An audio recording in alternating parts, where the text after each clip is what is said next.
Welcome to the latest edition of the Sharp Angles Betting and DFS Show. My name is Todd Burros, and I am your host. And I will not be joined this week by my partner, Ryan Crystal. Pinch hitting is the jack of all trades, the editor at large at Sharp Football Analysis, and one of the OGs of content in this space, Raymond Summerlin. And we will go over the Thursday night games. Ray will give some of the reasoning behind Ryan's props as they were huddled for hours today going over so that we could give you exactly Ryan's thoughts.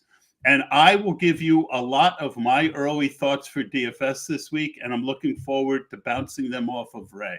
So first, I got to say it's spooky season, but the only scary thing from your Sharp Football family is how big of a sale we're running. We are going to give you 50% off site-wide with the promo code Halloween. We aren't giving out candy, but instead of those annoying houses that give out pencils or toothbrushes, we're giving out a massive discount, 50% off site-wide. You can apply it to anything, fantasy, betting, weekly, rest of the season, and you can take the other 50% and buy your own candy. Just use the promo code Halloween. The offer expires at midnight on Halloween. Also, if you could please subscribe and give the thumbs up on our YouTube channel if you are watching, or if you listen to us via audio podcast, please like and review the podcast, as it really does help us both personally and as a company to help continue to give great free product weekly. And now, without further ado, Raymond Summerlin. How are you, bud? Doing well. It's late for me to be on a podcast. I was already on one this morning with Rich Rebard, so I apologize to everybody that's going to have to hear me twice in a row in their podcast. So 3 times in a row. That's even Sunday. Oh, we might be losing subscribers for that as well. It's late. All the volume's gone from my hair. The ADHD medicine has worn off. Who knows where this is going? There could be some tangents. It could get wild here before we get into Bills Bucks. Yeah, it's been about a quarter of a century since my hair was lustrous. So, I won't mention any much more how much I hate you at this point. So, really Fair. excited to do this with you. I was kind of joking about you and Ryan spending hours together, but I know you're going to give a lot of the reasonings behind why Ryan is so excited about some of these picks. And hopefully, we will have Ryan back next week. For Thursday night football, we have a pretty interesting game. More interesting, I think, Ray, than we would have thought. At the beginning of the season, I think the Tampa Bay Bucks have played better than expected, and the Buffalo Bills have kind of not. Josh Allen isn't rushing as much as he used to. And Ryan is going to take the under on his rushing yards on Thursday night football. I want to know what you think his reasoning is and whether you agree.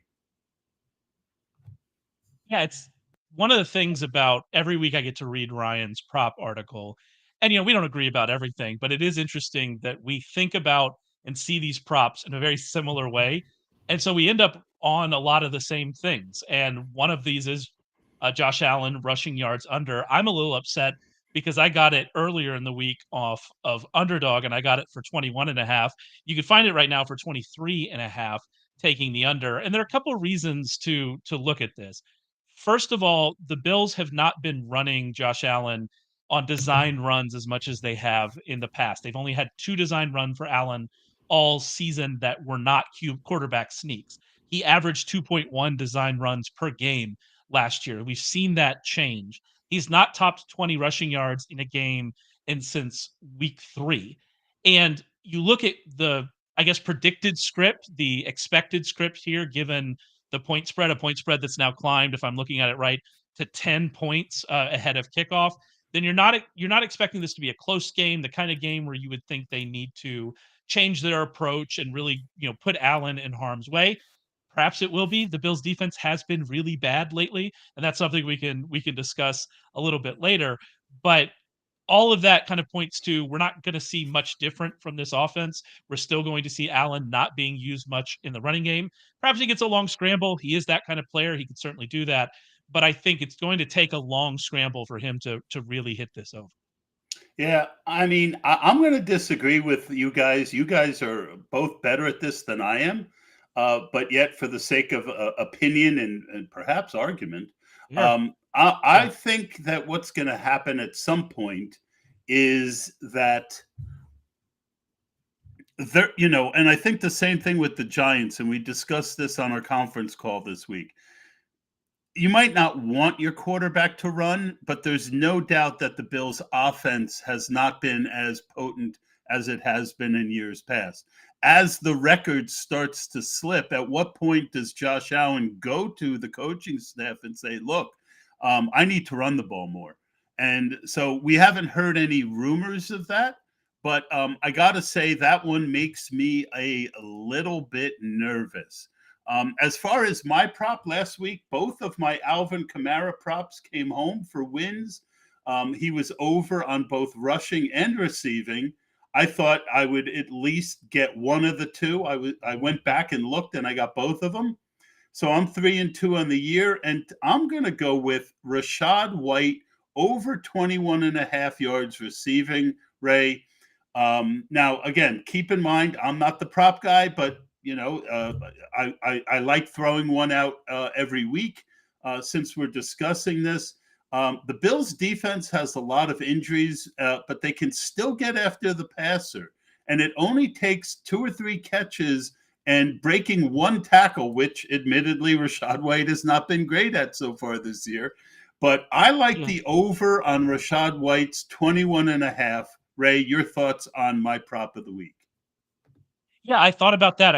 I think this is one we discussed earlier in the week. It was one I thought about for sure. He's gone over that total in 4 of 6 games, and we saw last week him really start to get involved in the passing game. He had 6 targets last week, that was his highest total so far, and I think that kind of back to the Allen thing, I don't think they're going to need to run him because I think this offense is going to work. I actually think Dawson Knox being out and then running more 11 personnel is going to make this passing game work the way that it should. We might be getting out of this 12 personnel that they've been running just by Knox being injured, and that might actually work out. That's why I like Khalil Shakir tonight in DFS and all of that.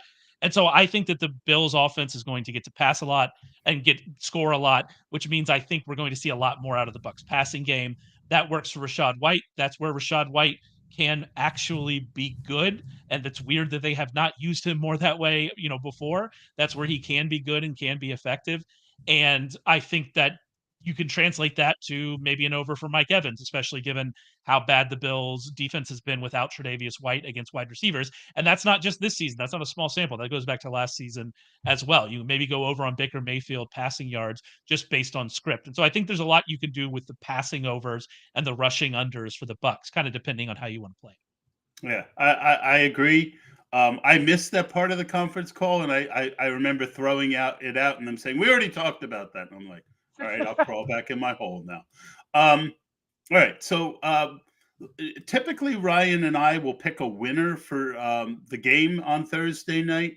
I mean, it's pretty obvious. I don't think either of us is going to take Tampa unless you're going to surprise me. No, I don't make it a point Unless to take you're gonna 10-point buck the trend. underdogs. Thank you. Very good. Very good. Golf clap. I don't make it a point to take 10-point underdogs straight up. So yeah, we'll take the Bills and see what happens. But I mean, it is fair to worry about this team. The defense has not been good. The Bucs passing offense and Baker Mayfield has been surprisingly good. It could be interesting, and we could see points. Maybe that's what we should look at. Maybe we're going to get some points in this game, which would be nice. Be a nice change of pace for 2023 NFL. Yeah, let's not go there too much. All right, so let's move over to there's 4 other props. And unfortunately, we didn't get maybe hopefully you know what they are. I got them. All right. So let's start with the man named DJ Moore in Chicago, Tyler Bagent or Bagent.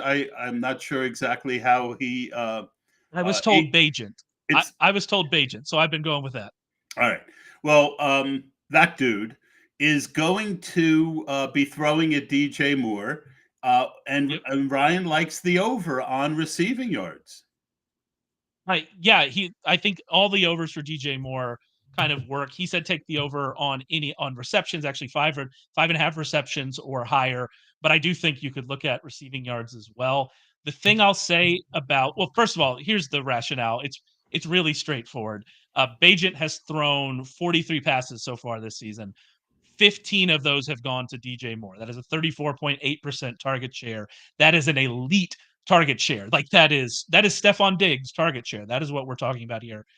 He has been throwing the ball at DJ Moore a lot. And the other thing you like about the reception side of this prop, I do think that you could look at the receiving yards and maybe think about an over, especially based on what DJ Moore can do kind of after the catch. But the reason you're looking specifically at receptions is the way the Bears ran this offense last week is they were not throwing the ball down the field. Bajan averaged 2.0 air yards per target. Just 4 of his passes traveled 10 yards or further down the field. The longest was 15 yards. They threw it around the line of scrimmage a lot. And for a receptions prop, that's great because the expected completion rate on those throws is going to be higher. The expected catch rate for DJ Moore is going to be higher. So for him to get 6 or 7 catches, he's not going to need as many targets as he would if he was maybe being used further down the field. And so I think that adds a lot of credence to this. Maybe the receiving yards, you can kind of quibble with it if he's only going to be getting those types of targets. I also, think about that doesn't really attack the weakness of this Chargers defense. The weakness of this Chargers defense is down the field. So maybe they do try to throw it a little more down the field. But either way, I mean, when this DJ Moore prop came up last week, and I think it was only 4.5 last week, we absolutely smashed it at the website. We said that line makes no sense, and we smashed it. Whatever it ends up being this week, if it's 5.5 or lower, I think you just do the same thing because very obviously Bajent is targeting DJ Moore a lot. Speaking of smashing, don't forget to smash the like button if you liked Ray's comments. And Ray, did I hear you correctly that DJ Moore, so far with Tyler Bajent, has a 34% target share? Now, you said that 35, close enough. 34.8%. So you said to me 34.8. I didn't hear you wrong. Give us some other players who are in that range of target share. I actually don't have, I guess off the top of my head, I don't know all of them, but off the top of my head, we are in the Stephon Diggs, we are in the Tyreek Hill, we are in the Justin Jefferson. I don't believe is quite there, even when he's healthy. I guess Cooper Kupp last season, Puka Nacua before Cooper Kupp showed up. That's the kind of target share that we're looking at. We're looking at one of the best target shares, one of the top target shares in the league if this continues. And so anybody above 30% is elite. If you're above 30% target share, you are elite. And he's hovering closer to 35. So just really, really an impressive kind of showing there. Yeah, I'm getting older, so I'm glad I clarified that and that you gave it more context. Moving on, the next player's name might be Downs, but we're going over. We're going over on Josh Downs receptions, and Ryan put in the article 4.5 or lower catches on his receptions.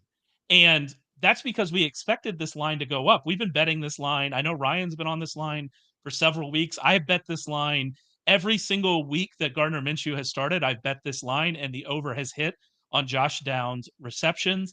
And then it opened up today. I saw it today, and it opened up at 3.5. So a catch lower than even where we would end up taking it. There's a ton of juice on the over. I believe I looked at DraftKings before we got on here, and it was minus 166 to take the over. So I assume that we're going to be moving to 4.5 pretty quick. But even at 4.5, I'm still taking this prop. Josh Downs has been the target on 22.2% of Gardner Minshew's throws this season. So not quite DJ Moore, but that's still a really good target share. He's not been under 5 catches since week 4, and week 4 was with Anthony Richardson. He's gone under 3.5 catches just twice this season. And the thing about this situation is you look at the Saints defense and you say, well, the Saints defense is tough, and that is true. But against the Saints defense and kind of the way they play defense, man coverage, teams tend to target the slot against them. 38% of throws against the Saints have targeted the slot. That's the highest rate in the league. And so even if you're looking at this matchup and thinking, I don't know about this matchup, that's more of a concern, I think, for Michael Pittman than it is for Josh Downs, who plays a lot more of his snaps in the slot. So at 3.5, it's an automatic bet. At 4.5, I still think it's good. But if you can find it at 3.5 with reasonable juice on it, I love this prop. This is probably my favorite prop of the week. That is good to know. Josh Downs was a guy I had been saying all off season was I saw him as discount Zay Flowers. You know, they both came out. They both had very similar skill sets early in the process.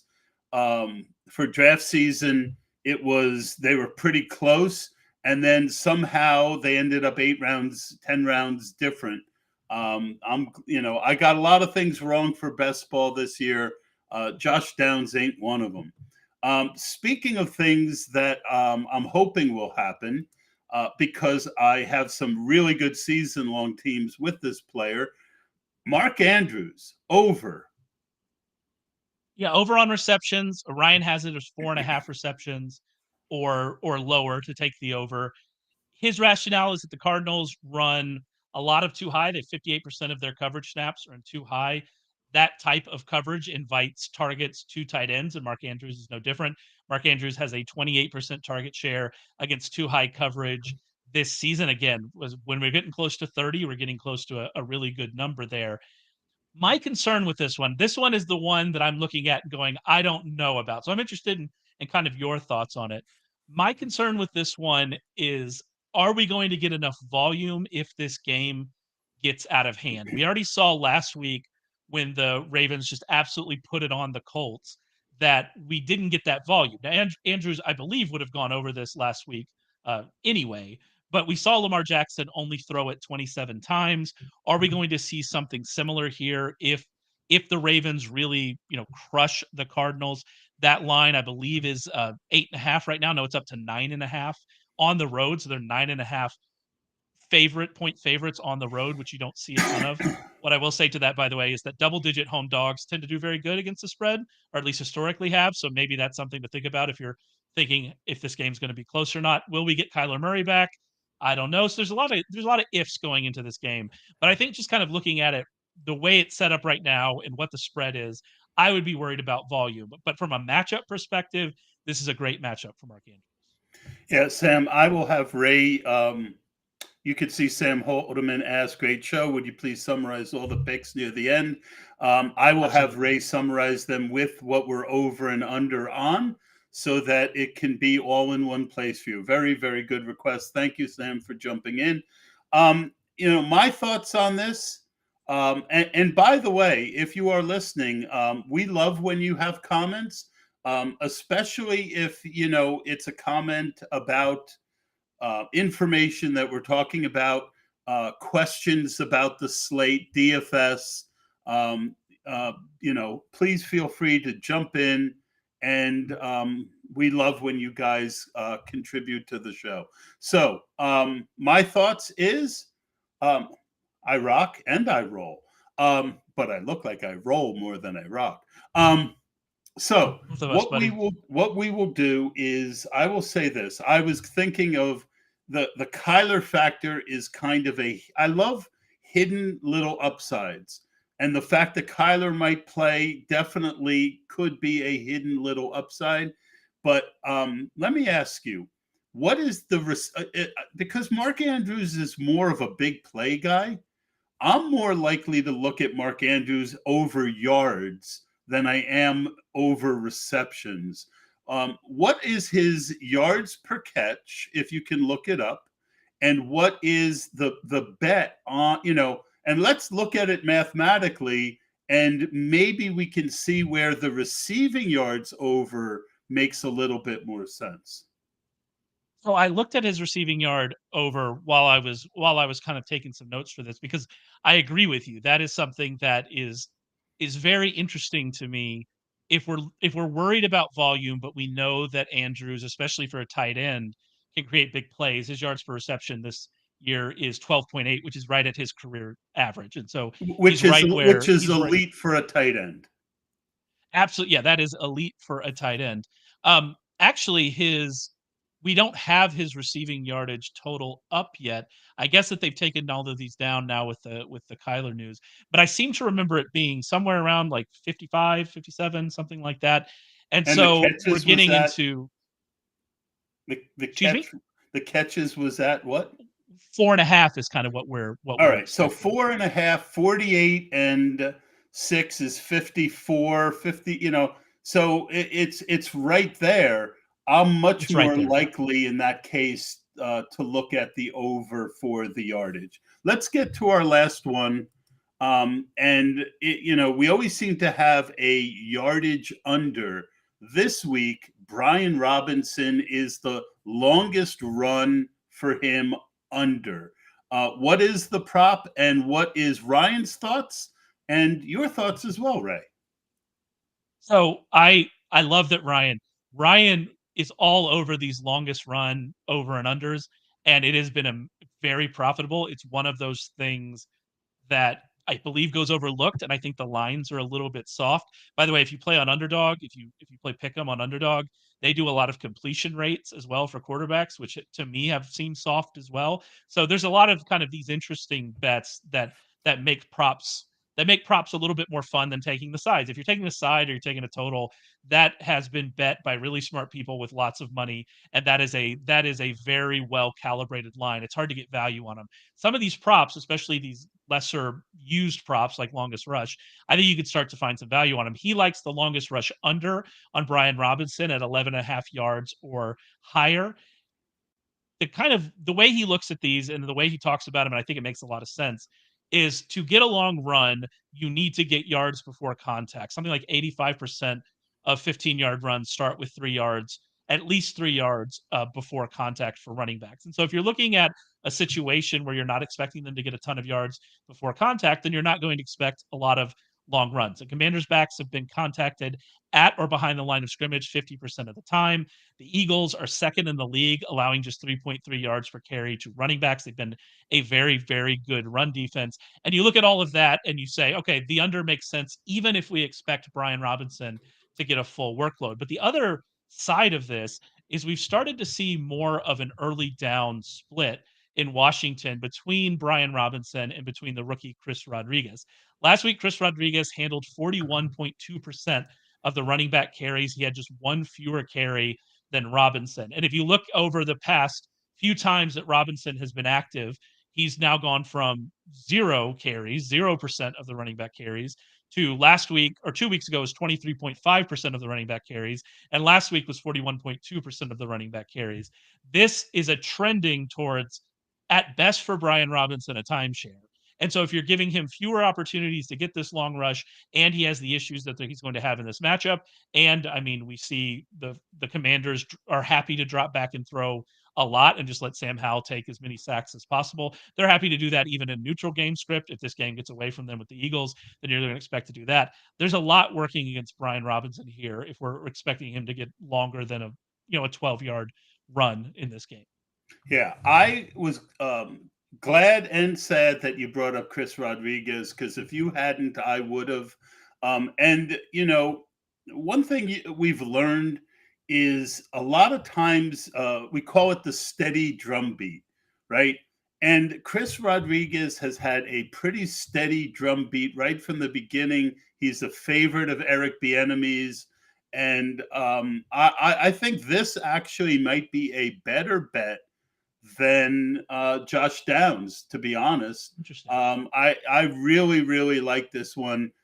That's the last one. So, as we mentioned, Ray, why don't you give us a summary?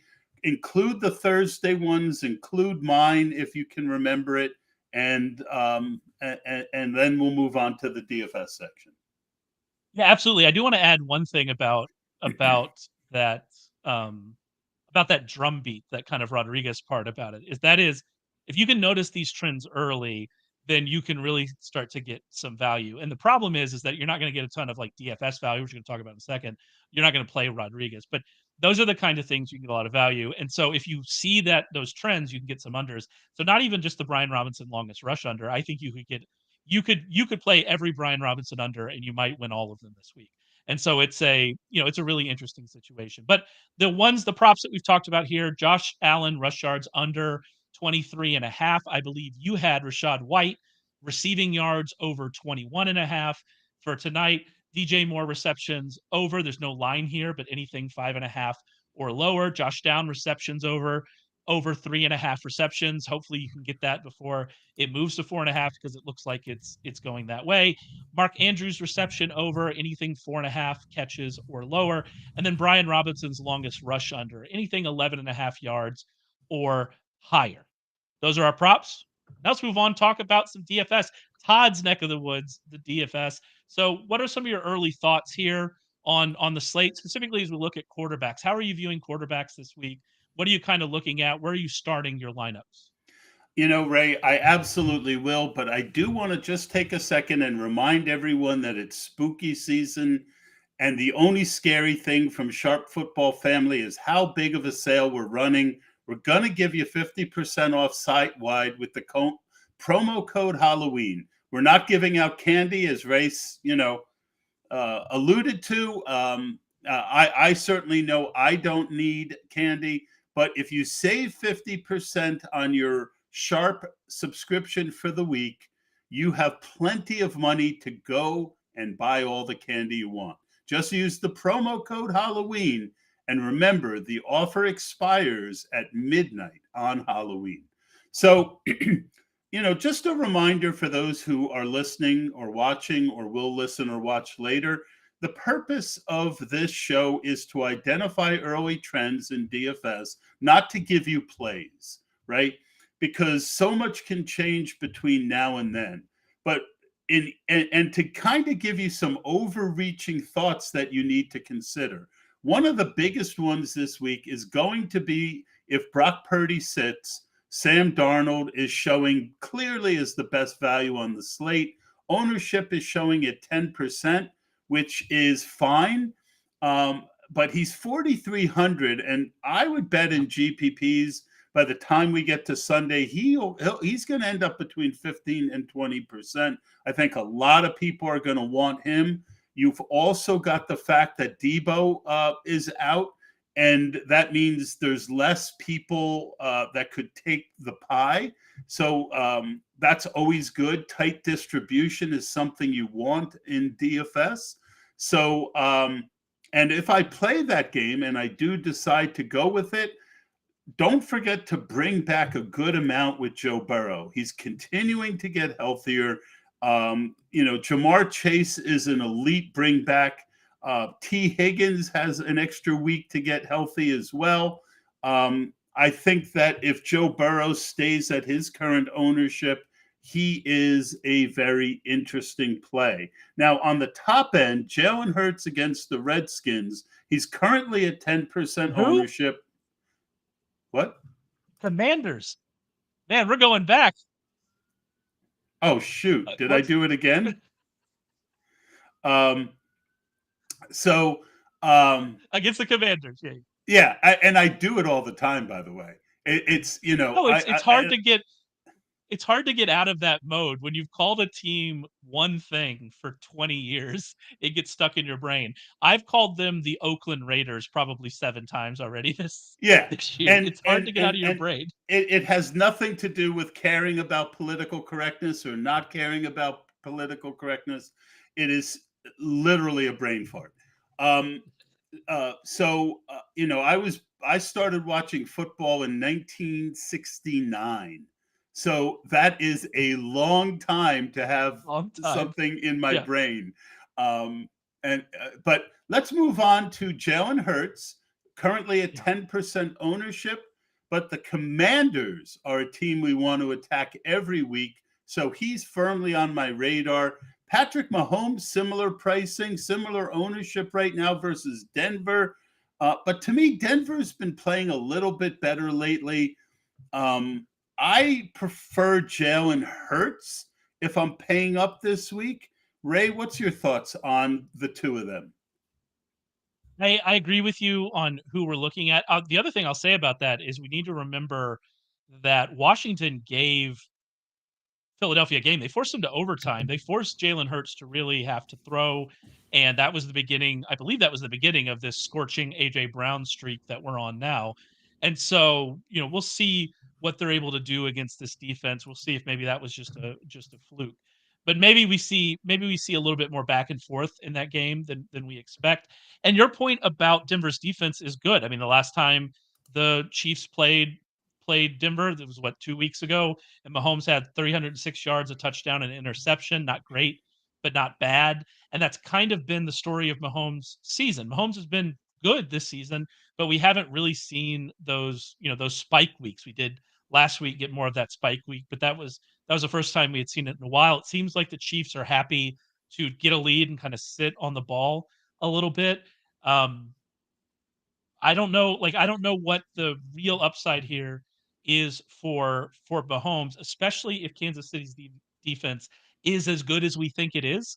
Then are the Broncos going to be able to score? So I think there are a lot of questions here. Obviously, he's Patrick Mahomes. Patrick Mahomes could go out and throw for 500 yards and 4 touchdowns, and no one would bat an eye. But I do think there are at least there's some questions here. Yeah. And if you're putting Mahomes in the 8,000s and you're putting Kelsey at, I think he's 8.5 or 8.6, and we'll get to him, you are really limiting yourself. And we'll talk about A.J. Brown and some of the other ownerships as we go along. But because it is the quarterback section, we'll leave it there.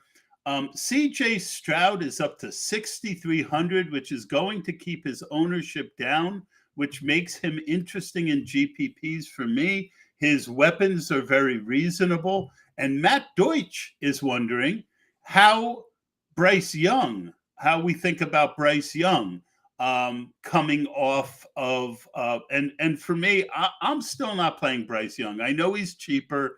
I would rather pay up for CJ Stroud with the better weapons. Definite major improvement in Bryce Young last week. He is cheaper, but it's not a place I'm looking at, Ray. Your thoughts on both of them this week? I think for Bryce Young, yeah, you're not going to probably go there, although there are changes coming out of the bye, right? They've handed the offensive coaching reins over to Thomas Brown, who is a Sean McVay disciple. We're wondering if we're going to see some changes to this offense. Are we going to see changes to the backfield, changes that I know Todd and I will not like, given how much investment we have in Miles Sanders and No, I'm the over opposite. Best Ball Baby? Oh, you were the other? I thought you were the Miles Sanders No, person. I have almost no You're the Damon Sanders. Pierce. You're the Damon Yeah, Pierce. I have close to 20% Hubbard. Nice. So yeah, you're going to really like this change that I think we're about to see. Yeah, But I think from a DFS perspective for Bryce Young, and if you're playing 150 lineups and you want to pop in a few Bryce Young, have fun. I will say that Houston's defense is probably better than you think it has been. But the thing about Bryce Young is, can he keep this a game enough to make CJ Stroud have to throw? A lot of this passing game and success we've seen from a fantasy perspective has been predicated on volume. That has affected Nico Collins more than it has affected maybe Stroud. And so it'll be interesting to see. But the thing about Stroud is it's really easy to stack him in this game. You can play Nico Collins. Robert Woods looks like he's not going to play. So you can play Tank Dell. You can play Dalton Schultz if you want to get to Dalton Schultz. And then you can bring back Adam Thielen, who apparently is just going to get 15 targets a game and smash at every price that the and DraftKings destroy my puts him. And best ball so, season.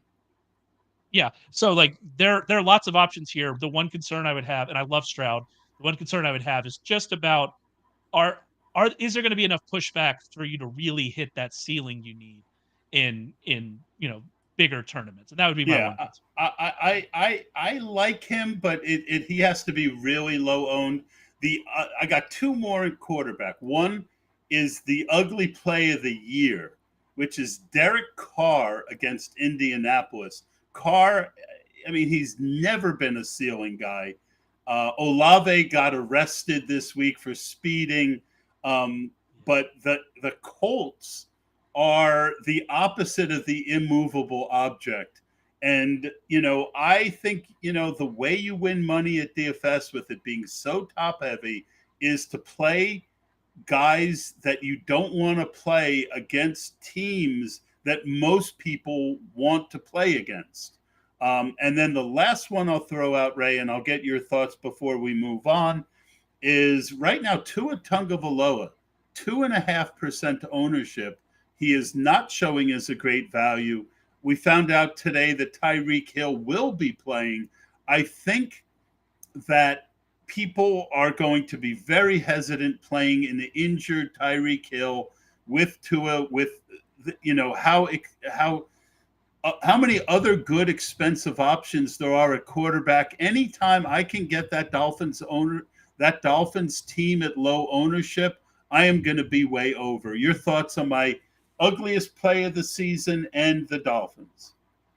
I think the Dolphins make a ton of sense, kind of game theory wise, especially since if you look at Tua, one of his bad games, well, quote unquote bad games, his less explosive fantasy games already happened in New England this year, and so you're starting to look at that. I believe Mostert didn't have a great game in that week either, and so I think that all of that plays into maybe people aren't going to be on this offense, and we know what this offense can do. They've been better at home this year, and so we're getting them at home. They are big favorites, so maybe that points a little bit more towards Mostert.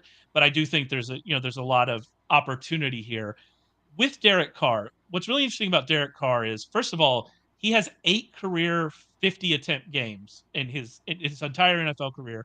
2 of them have happened in the last 2 weeks. And you look at those attempts, and you go, well, is this a change?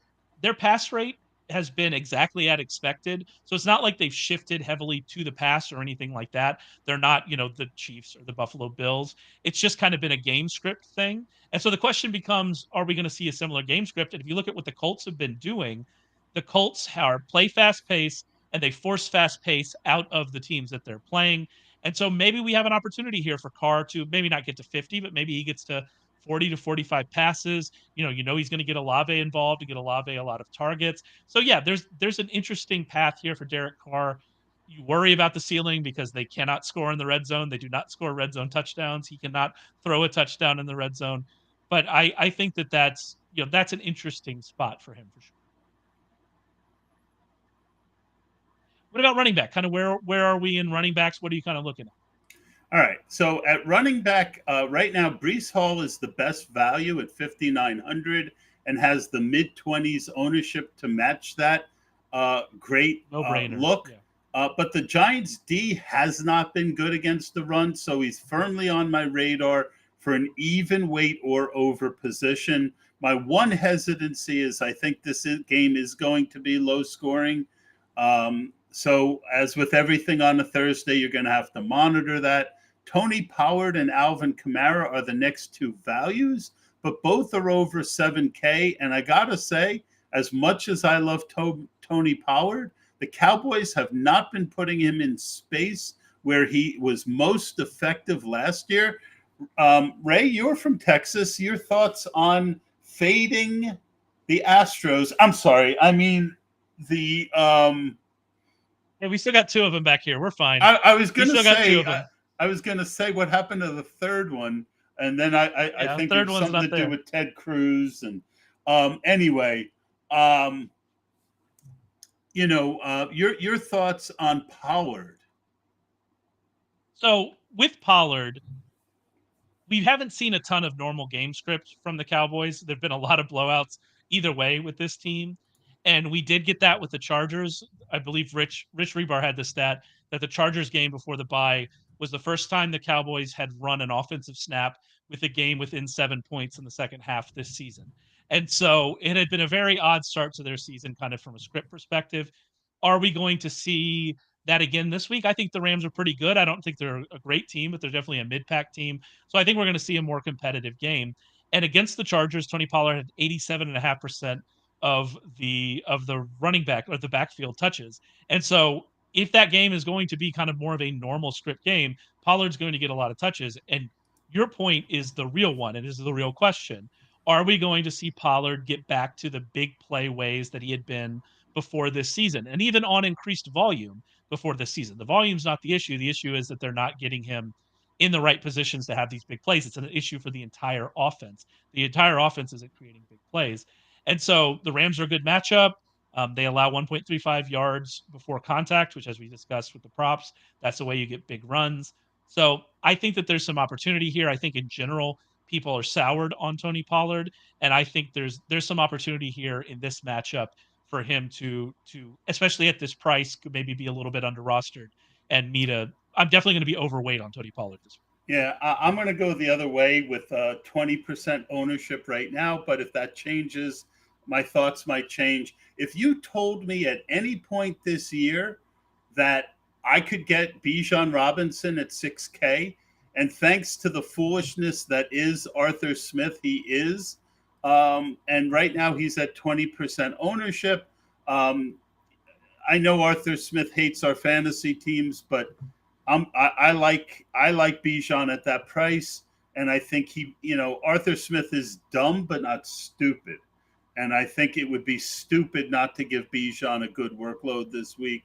I really like DeAndre Swift.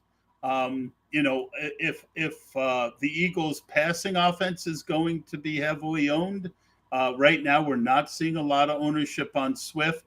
If the game, I love that kind of leverage, and Swift is a guy who has been playing fantastic.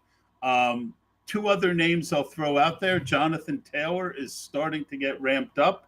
And while New Orleans run D is no joke, we've already seen the Colts gash two really good run defensive teams. So I like Taylor at 6,200. And I also, think Darrell Henderson, the Cowboys are more of a no passing team than they are a no running team at 4,800. I think Henderson is interesting. Ray, what are your thoughts on those last couple guys? The thing I'll say about Henderson is I do think he's going to play the most snaps, because the reason he's playing snaps is pass protection, and that's a concern that the Rams are going to have against the Cowboys. Matthew Stafford's really bad against pressure. They have to keep him. They have to keep him upright. The problem with that is that the Rams still don't throw to running backs, and he's going to be blocking a lot. I don't know how much opportunity is going to be here for him. I think with Henderson, you're hoping he's falling into the end zone, which maybe that happens, and at that price, that can be valuable. What I'll say is that Devin Singletary is even cheaper than Darrell Henderson. He's $400 cheaper, has a better matchup. And if you looked at what happened before the bye, Singletary was basically neck and neck with Damon Pierce in touches. So we might even have a similar workload split. And so I would rather take the chance on Singletary at 4,400 in a similar workload split, at least it was before the bye, and in a better matchup, and kind of just see what happens. That's kind of where I am on the cheaper And end. I What about should have wide mentioned receivers? Pierce Strong, who I like better Absolutely. than both of them. I'm kind of a Pierce Strong truther. And Tajay Confirmed. Yeah. Spears is 4,700. So there are some, interesting lower priced running backs. Over at wide receiver, Ray, there's not a lot of ton that I like this week, which means a lot of who I play will be determined by stacking. But a few to consider: Christian Kirk at 5,900 with 10% ownership, Ridley at 58 with almost no ownership, which I guess puts Lawrence in play, even though I didn't mention him at quarterback. Pickens at 5,600. Deontay at 5,000. I think both those guys I'd rather play without Pickett, who's showing some ownership. Tank Dell at 4,900. And somehow A.J. Brown is still somehow under-owned at 11%. I'll let you talk about them, and then I will come back with my favorite wide receiver of the week. I think the Jacksonville Pittsburgh game is interesting. And I think Calvin Ridley is especially interesting because we've seen his usage flip from early in the season. It pretty much coincides with the Zay Jones injury. He's now being used outside the numbers and down the field almost exclusively, as Christian Kirk has taken on more of this. And that's going to kind of necessarily be a more volatile fantasy situation. And we've seen that in Calvin Ridley's performance. This is the type of game in which he could maybe get there. And Pickens has had a massive target share, even with Deontay back, and Deontay missed practice on Thursday, so we'll kind of keep that up. Pickens has had a massive target share, a massive air yard share. I am very into Calvin Ridley and George Pickens mini stacks this week, and that's going to be those are going to be in a lot of my lineups this week. Yeah, I love that. You just encouraged what I was already thinking all the more. And my favorite play of the week, and again, ownership could change between now and then, but right now, Cooper Kupp, whose salary was 9.5 last week, is down to 9,000, and his ownership is at 10%. He put up one of the rare duds of his career last week, and I know it's not an easy matchup, but I am going to be very, very interested at Cooper Kupp. I mean, we've seen him blow every matchup out of the water over the last couple years. Ray, would you go with me with an over on Cooper Kupp? Yeah, absolutely. And the thing is that Kupp and Puka haven't been getting over at the same time, but part of that has been that they haven't been throwing. You're going to expect them to have to actually drop back and throw in this game. So maybe we're going to get big games, out of both of them. One concern is Stafford is bad against pressure, so we'll kind of see that. What about, let's finish up here with tight ends. What do you got against tight ends? Yeah. Last thing I'll say, but we've also seen Kupp get shorter targets when necessary, and McVay. One of the things you and I talk a lot about, Ray, is rational coaching and how that affects life. And there's certain people like Arthur Smith who we can never expect rational coaching from. There's some people who we get it from sometimes, and other times we don't. McVay is actually a very rational guy and a very smart coach, and I would expect him to not go into that Dallas game looking to throw the ball 15 to 18 yards down the field, even though the receivers have done so well doing that. Over at tight end, the big news is Zach Ertz went on IR. Trey McBride is therefore left at 2,800.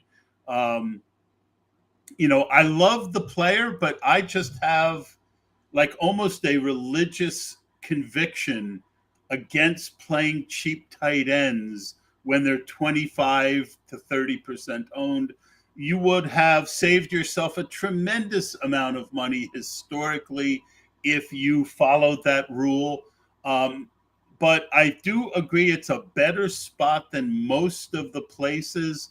But if I am going to play Trey McBride in GPPs, I am going to make rules that at least one or two low-owned players are in that lineup. You want to, if you really want to play him, think about how you want to counterbalance those teams in case, he does go off, that you can separate from the field. We already talked a little bit about Travis Kelce. It's another week where it really makes a lot of sense to pick a tight end from the game that you're stacking. If there's nobody you really like, then what you need is a touchdown. Touchdowns are so variant. One of the key things to consider in DFS is you want to narrow the number of things you need to get right. And one way to do that is by adding a tight end to the stacks. But I will throw out one more name, Ray, and then I will ask you if you have any names at tight end. But I like Irv Smith. Right now, he has zero ownership. It's a game that we like. We all keep saying that he's a talented guy, but we've seen over the last couple years with Joe Burrow, out of nowhere, tight ends have monster games. Who's the backup on the Jets right now? The backup CJ Uzomah. He had two games that you had to have a couple years ago. Last year, Hayden Hurst had one of those games. It makes no sense. Irv Smith's been on the field but hasn't gotten the targets. But guess what? That's when we've had the issue.